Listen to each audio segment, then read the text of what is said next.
Hi guys, welcome back to my channel. Today I'm going to show you how you can install and activate second hard drive on your computer or on your laptop.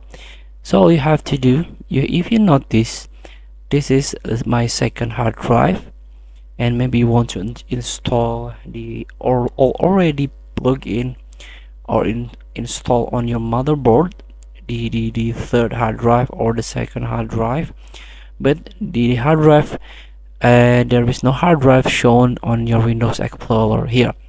So you can open Windows Explorer here and try to manage it by click manage button at the top of your screen. This one, you can click it.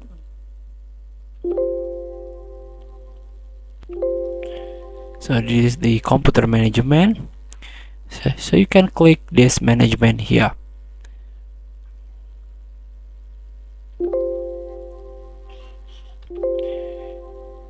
Here you can activate it by click this is the analogy. If you have third hard drive, you can right click on your new drive and then left click in the format.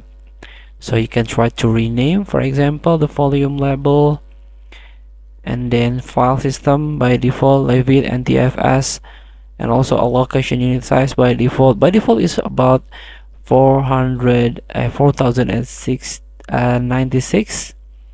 and just leave it perform quick format and then click OK. So after that, your new drive will be shown in here and ready to use.